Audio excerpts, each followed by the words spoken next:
পাল্লাইয়া বাড়ি দিলে সপ্তাহ স্বীকার করবাই খেনে আমার লোকে ফাজলামি খোটায় জানতে হো বলে রে জান বেমারে মরে মাইরে না নাইলে এমন মাইর মারবো ডাক্তারে কষ্ট নাই খোরা খানুর শোনা বন্ধু তাই শুনুন দুর্গা বাবা বাবা ওই আমার যে কোনো সময় ফিটি লাইন আমারে আর ফিরতে আর চাই না রে বাবা আমি এখন বুঝছো নি রিল্যাক্স টিভি চাইছি বুঝছো নি টিভির ভিতরে হওয়াই গেছি আবার কান্দাত বই রয়েছি রে বাবা আমার এখন তুমি যে আপনি করি মাথাই তৈব আর যদি আমার ভিডিওতে আমি রিল্যাক্স টিভি চাইয়া বই দেবো আর হইতে আপনার শুনুন দুর্গা গতকালকে রিল্যাক্স রেডিও স্টুডিওর আমন্ত্রণে সিলেটি আঞ্চলিক নাটকের জনপ্রিয় অভিনেতা খটাই মিয়া ভাই গিয়ে সেখানে উপস্থিত হন এবং ওনার জীবন থেকে কিছু আনকমন ফ্যাক্ট এবং কথা আমাদেরকে শেয়ার করেন। সো চলুন তাহলে আমরা দেখে আসি। আসসালামু আলাইকুম। রিল্যাক্স টিভির পক্ষ থেকে আপনারা ধন্যবাদ জানাইলাম। সপ্তাহ পরে হয়েছে কি আমি আসলে অসুস্থ মানুষ। আমি কিছুদিন আগে ইন্ডিয়াতে আসলাম। ইন্ডিয়াতে সুস্থ আসলাম, কিন্তু দেশে ঢোকার পর থেকে যে আমার খাসি বা বুকো বেদনাটা লই আমি ডাক্তারও দেখাইছি।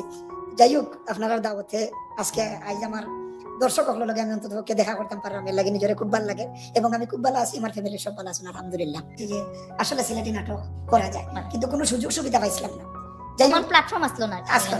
তখন এই নাটকগুলো ঢাকা থাকি হইতো আর বিয়ানি বাজার শুটিং হয়েছে এই নাটকটা।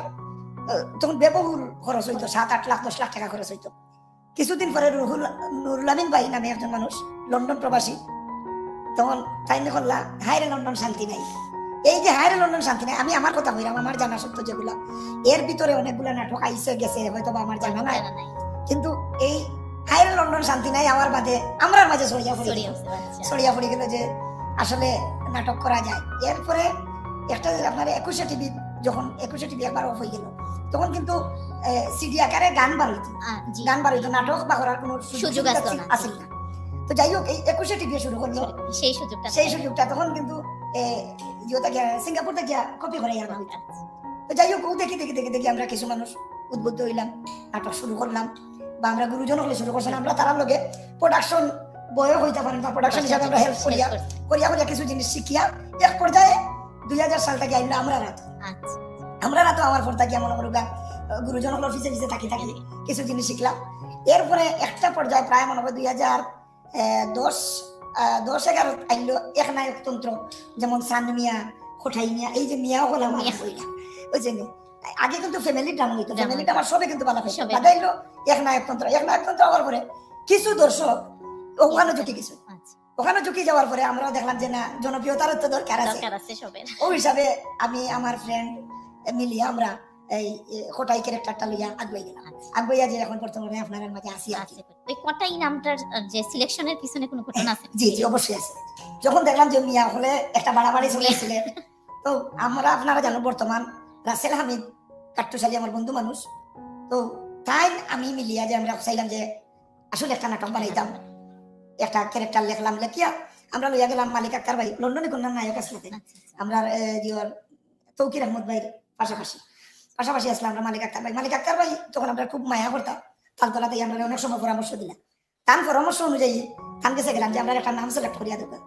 তাই বললাম যে দেখো, তখন কিন্তু রাসেল হামিদ ভাইয়ের ক্যারেক্টার করতাম না, জাস্ট খালি লেখতা আর ডিরেকশন দিতাম। তো মালিক আক্তার ভাই বললাম যে গ্রামগঞ্জ যদি মানুষের মাঝে ঢুকতে আসে তাহলে ফাতলে একটা নাম দরকার, কঠিন কোনো নাম হইতো না, তাহলে তুমি নাম দিলা খোটাই মিয়া করার বাদে আমার খুব একটা পছন্দ লাগছে না, মনে হলো যে বড় ভাইয়ের কথা রাখি দিন, নাটকটা করার বাদে ভালো লাগে নাম বদলে। প্রথম নাটকটা করার পরে আমরা মনে করি নাটকটা মার্কেট পাইছে, হিট করার পর থাকিয়া দুলাল বাবু তৎকালীন সময় আমরা 1 লাখ টাকা দিলাম ওলাকা অডিও কমপ্লেক্সের মালিকে, আমার আর রাসেল ভাইয়ের ডাকে নিয়ে 1 লাখ টাকা দিয়া বলে যে এবার করি তোর লাগে একটা নাটক বানাও। তখন আমরা বানাইলাম প্রথম অনেক বড় একটা প্রাপ্তি আসতো না যে এই নাটকের নাম আমরা দিতাম বাসতে কাউসাড়ো। প্রথমটা বাসতে কাউসাড়ো, 2টা হিজড়া ক্যারেক্টার দিয়া। এরপরে আমরা করলাম কি এই যখন দুলাল বাবু আমরা তাইনগুর সফলতা পাইলাম, 1 লাখ টাকা দিয়া বললাম নাটক বানাও, তখন আমরা বানাইলাম বাসতে টাউন ছাড়ো বানানোর পরে মোটামুটি একটা অবস্থান এই ক্যারেক্টারটা গেছে।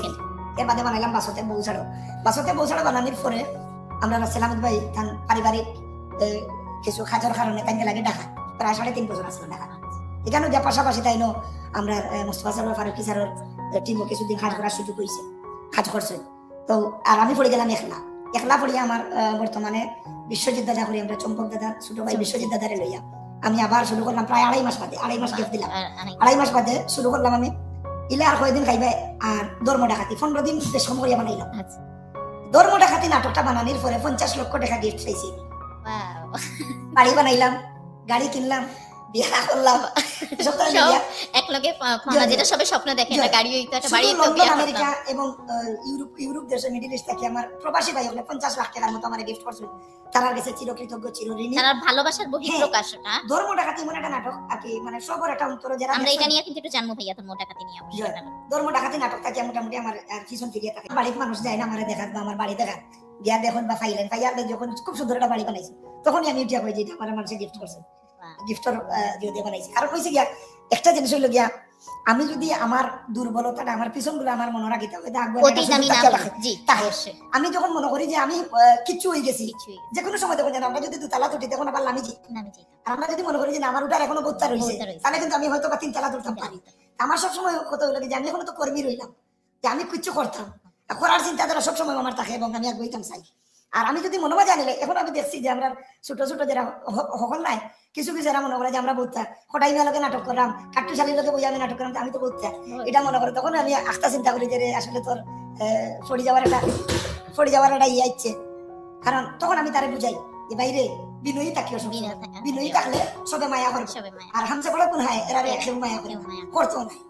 নাটকটা দিয়ে আমি কইলাম যে আমি আসলে অবস্থান হইছে, টাকা পয়সা সকলকে মিলাইয়া বা মানুষে চিনছে এই ধর্ম ডাকাতি থাকি মোটামুটি যে মানুষে কোটাই মিয়া নামে একবার অন্তর লালন করছে। এটার মাঝে একটা ডায়লগ আছে যে পাল্লাইয়া বাড়ি দিলে সপ্তাহ স্বীকার করবাই, খেনে আমার লোকে ফাজলামি ঘটায়, জানতে হো বলে রে জানবে মারে মোরে মাইরে না নাইলে এমন মাইর মারবো ডাক্তারে কষ্ট নয় হরা খানুর। আর একটা ক্যারেক্টার আছে আমার সোনা বন্ধু, তাই শুনুন দুর্গা বাবা বাবা ওই আমার যে কোনো সময় ফিটি লাইন আমারে আর ফিরতে আর চাই না রে বাবা। আমি এখন বুঝছেন নি রিল্যাক্স টিভি চাইছি বুঝছেন, টিভির ভিতরে হবাই গেছি আবার কান্দাত বই রয়েছি রে বাবা। আমার এখন তুমি যে আপনি করি মাথায় তৈব, আর যদি আমার ভিডিওতে আমি রিল্যাক্স টিভি চাই বই দিব আর ওই যাবো শুনুন দুর্গা কিটা হয়ে গিয়া মাইজি মাইজি তুমি মনে হয় আমার দাম দিলে আমার যদি দাম না যে হচ্ছে মানতে দিব কি লাগো। 35 বছর বয়সে গেলে এখান বিয়া করাইতে হবে না মাইজি, খালি যদি তোমার আমি দাম না দিতাম যে অত দিনে মনে হয় 3-4 বিয়া মাইজি হালা করে দিলাম গো, খালি তোমার দাম দিয়ে 35 বছর গেছ 36 গেল, খালি গেল কি মাইজি তোমার দাম দিদি